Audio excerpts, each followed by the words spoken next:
Well, I am happy to be talking with you today. I'm happy to be here today, and I cannot stand behind this podium to talk to you all, so I'll just have to walk over and click it occasionally. You have a handout in front of you, and today what I wanted to do is give you a seriously condensed version of what I spoke with Talk Shop about for two reasons. One, because I feel like it might help you in your business, and then two, I think it will give you some insight into how to be a better marketing team for me, which is the point of today.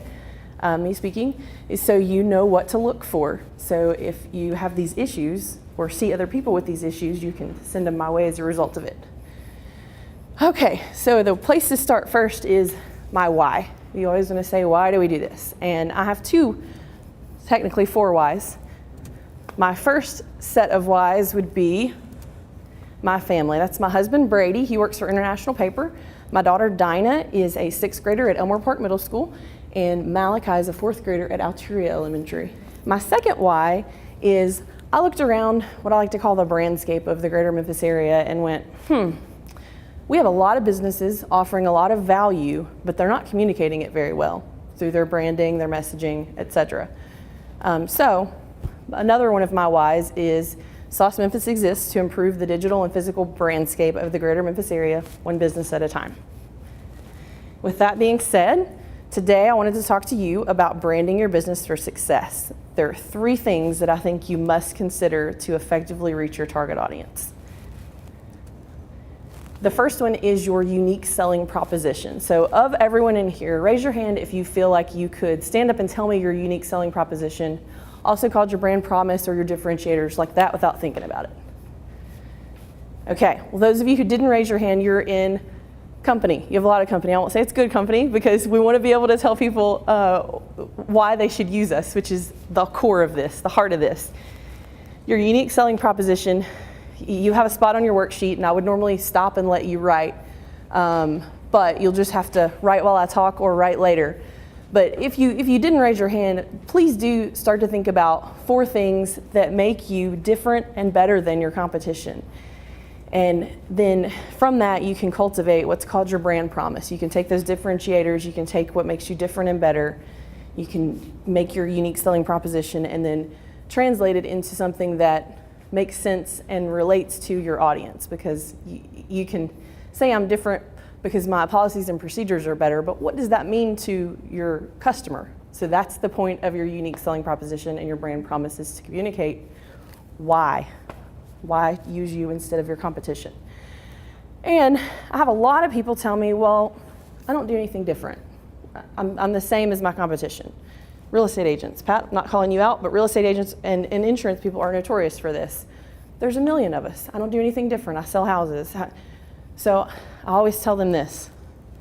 You can differentiate. If you think about the ice cream aisle at the grocery store, all of that ice cream is made out of three basic ingredients, pretty much: milk, cream, and sugar.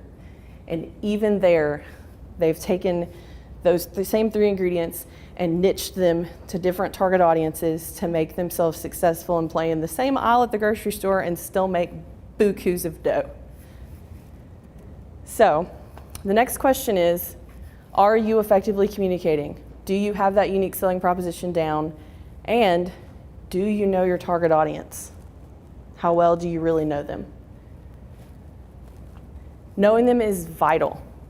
You can have your unique selling proposition down and know what you want to say, but if you don't know who you want to say it to, and more importantly, where they are and how they buy, and cultivate your brand assets to speak to them on their level, then you've missed the mark. If you're trying to reach 55-year-old women on Twitter, you're not going to find them there. If you're, if you're trying to reach millennials on Facebook, they're dwindling. Less and less are they using Facebook. And print is not dead. So for those of you in service industries, then you need to look at door hangers and mailers. They're not dead, and done right and targeted very specifically, you can see a great return on your investment there. So the next thing to consider, I mentioned those brand assets earlier. Tell me what you think of when I say branding. Just call it out. Logo. I heard logo, and I heard PR, and what else did I hear? Somebody said something. I said name. Name, yeah, the name of your business, your logo, your tagline. That's part of it, but I have some news for you. Your brand is more than just a logo and a tagline. It's so much more. And I see so many businesses think that that's branding. I've got a logo and a tagline. I'm branded. I've done it. But you have to have that unique selling proposition down pat. You have to know why you're different, why you're better, and who you're trying to reach. This is just a little part of it, because your brand is like the personality of your business. Have you seen high school kids go into high school and they don't really know who they are, and then they find a clique that they want to be friends with, and then all of a sudden, as the clique gets tighter, you start to see that they're all wearing the same shoes and carrying the same bag? Well, it's because they're all mirroring each other. And I'm sure you've also heard, when you speak with someone on the phone, every good customer service representative learned to mirror the way that the speech pattern of the person on the other end is happening. You can do that with your brand.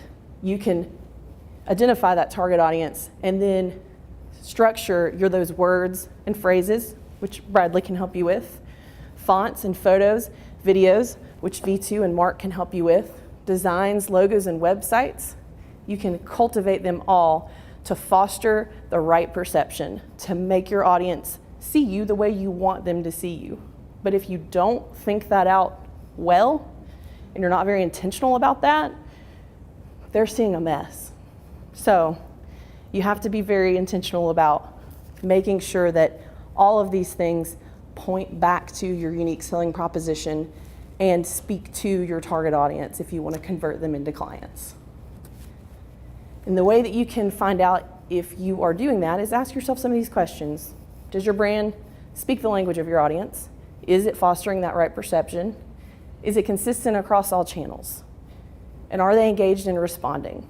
And if you answered no to the last one, but yes to the first three, you might want to reconsider, because I would imagine that those first three could be worked on and then make that last one a yes. And finally, so the services that I offer are branding, web things, I know that's broad, multimedia, and marketing. And the marketing piece of that, a lot of people want to jump to. But you can't jump straight to the marketing piece if you don't have those other things in place, which is what we have all talked about. And then the other common misconception is, once you have all of that solid, it's time to shout it from the rooftops and launch a marketing campaign, because it's not the field of dreams, and if you build it, doesn't mean they'll come.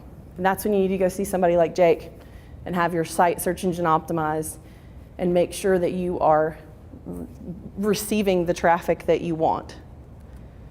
So if you are having issues with that, I would love to do a one-to-one with you, and no strings attached. We'll just look at what you have going on and figure out how you can do something better.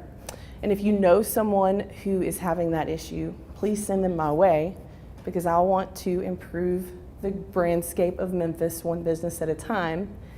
And the best way for me to do that is through referrals that are warm and have conveyed to your network that they can know, like, and trust me.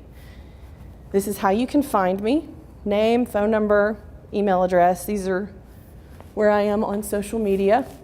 And then over on this side is a list of some of the services that we offer. How am I on time? 40 seconds. 40 seconds. So that's it. If you have questions, one question. Anybody have a question? Nope? Okay. Then we will have to do one-to-ones if you don't have a 40-second question. And I thank you for your time, and I appreciate being here.